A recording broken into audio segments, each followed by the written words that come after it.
Le bruit que vous entendez là, c'est pas les avions russes qui débarquent en Europe, c'est la tempête. On a eu une énorme tempête en Bulgarie, là. Il y a eu des inondations un peu partout. Je suis sur le bord de la mer Noire actuellement. Les vagues étaient assez faramineuses. Là, ça s'est calmé un petit peu, j'ai pu aller m'entraîner. C'est cool là. Je voudrais vous partager aujourd'hui une réflexion sur l'état d'avancement du projet. Enfin, c'est leur projet, pas le nôtre. Cette mise en esclavage 2.0 à base de technologie.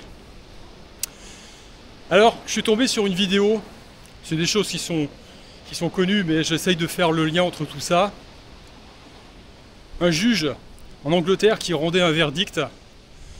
Ils ont chopé un gugus qui s'était sur les réseaux sociaux un peu épanché sur l'argent qui est distribué aux migrants là-bas.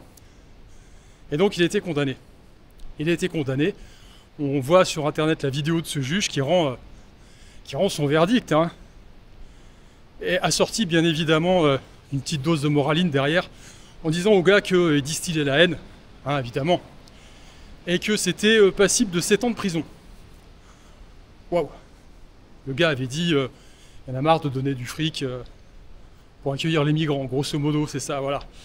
Donc c'est dans l'échelle des valeurs de la justice personnelle, je sais pas, pour moi c'est quand même en termes de gravité bien en dessous que la pédophilie ou le crime tout court. Mais plus en Angleterre visiblement, et donc le gars a été obligé de évidemment reconnaître qu'il était coupable, parce que sinon ça lui aurait coûté un max de pognon, et puis la peine aurait sans doute été doublée, et donc il a été condamné à 2 ans de prison. Voilà, toujours l'Angleterre, alors ça c'est récent, Starmer a imposé l'identité numérique. Voilà, alors ça c'est intéressant parce qu'on l'observe aussi en Suisse. La Suisse a voté dernièrement, alors on ne sait pas si on leur a forcé un petit peu la main, si on a bourré les urnes. Toujours est-il que les citoyens suisses, attachés à leur liberté, normalement, ont voté pour cette saloperie, donc installation de l'identité numérique. Voilà. Toujours en Suisse, je reviendrai juste derrière là-dessus parce que c'est important quand même pour comprendre un peu ce qui se passe. Toujours en Suisse, c'est un peu un petit parallèle avec l'Angleterre. Un type qui a été condamné, là, il va faire de la prison. Parce que sur les réseaux sociaux, rendez-vous compte, il aurait commenté. Bon, évidemment, on l'a traité comment dire, un gars qui propage la haine, une fois de plus. Parce qu'il a dit que d'ici 200 ans, les archéologues qui sortiront les squelettes du sol, eh bien, ils ne trouveront que des hommes et des femmes. Et que le reste, c'est de la maladie mentale et que ça disparaîtra avec le reste. Qu'est-ce qu'il n'avait pas dit là? Donc il a été condamné en Suisse et il avait le choix entre payer ou faire de la prison. Je crois que c'était 1002 ou 1500 francs suisses. Et donc finalement, le gars a dit non, je vais faire de la prison. Voilà. Alors c'est marrant parce que, enfin c'est marrant, façon de dire. Ça m'a fait penser à, enfin ça m'a rappelé ce qu'on étudie à l'école.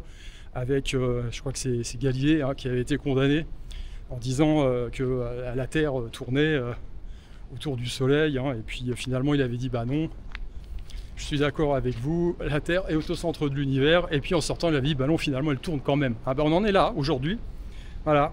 La biologie n'existe plus, l'anthropologie non plus, on doit se plier aux diktats de la morale ambiante. Et donc ce gars va faire de la prison. Donc en Suisse c'est intéressant parce que, encore une fois, le pays qui est censé protéger sa liberté vient de voter effectivement l'identité numérique. Et puis un gars va faire de la prison 10 jours je crois. Pas en Angleterre quand même, mais bon. Quand même, délit d'opinion. Tout ça en s'appuyant, il va falloir brûler tous les livres de physiologie. Et donc, l'identité numérique. Donc là, c'est quand même, il faut faire un petit rappel, c'est quand même intéressant, parce que ça va être le cœur du système de l'esclavage 2.0 que nos élites veulent mettre en place.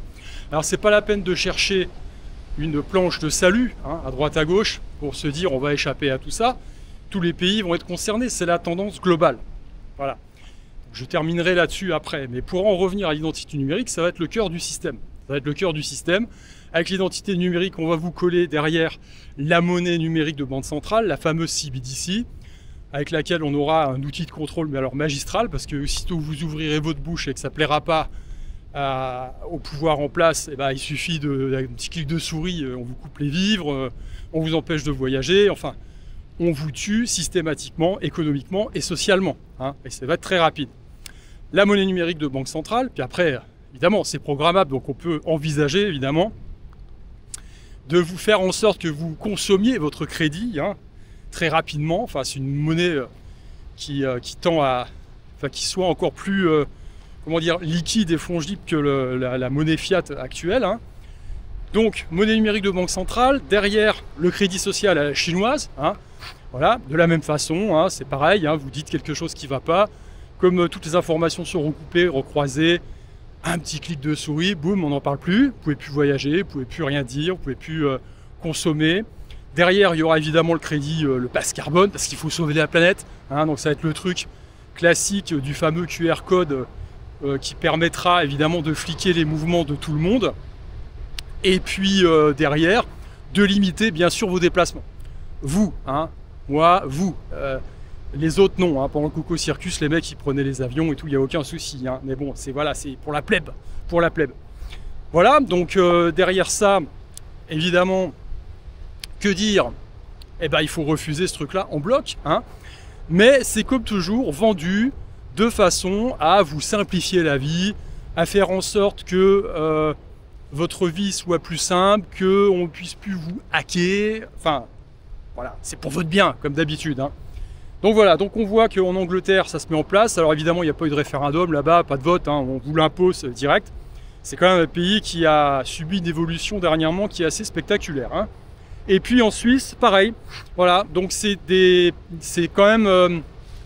c'est symbolique parce que l'Angleterre, c'est quand même un pays qui, historiquement, a connu une forme de début de démocratie, hein, sous l'ancien régime, hein, enfin la démocratie, pas pour la plèbe, encore une fois, hein, c'était un contre-pouvoir qui s'installait entre les barons et le roi. Et puis la Suisse, qui est quand même un pays soi-disant neutre, qui, dont le gouvernement repose sur la votation de ses citoyens, etc., etc. Donc là, on leur met la carotte à eux pour dire aux autres, regardez, ça va vous arriver aussi. Donc j'en viens à ce que je disais, il n'y a pas d'endroit où se planquer en fait, c'est la tendance. Et à mon sens, la plus grosse erreur, c'est de vouloir à titre individuel, comment dire, vouloir échapper à ça, vouloir... Écoutez, on n'échappera pas à la mort déjà, et bien ça c'est pareil, on est dans un cycle historique qui est ce qu'il est, et on n'est pas venu au monde pendant l'âge d'or, malheureusement, on est venu au monde pendant l'âge de fer, le fameux Kali Yuga, et si on est là, c'est parce qu'on a quelque chose à faire. Et je pense que la première des choses, c'est reconnaître son pouvoir individuel, son pouvoir personnel, en fait. Et moi, c'est la seule chose que je propose, c'est tout simplement des outils pour essayer de faire prendre conscience à chacun de son pouvoir individuel.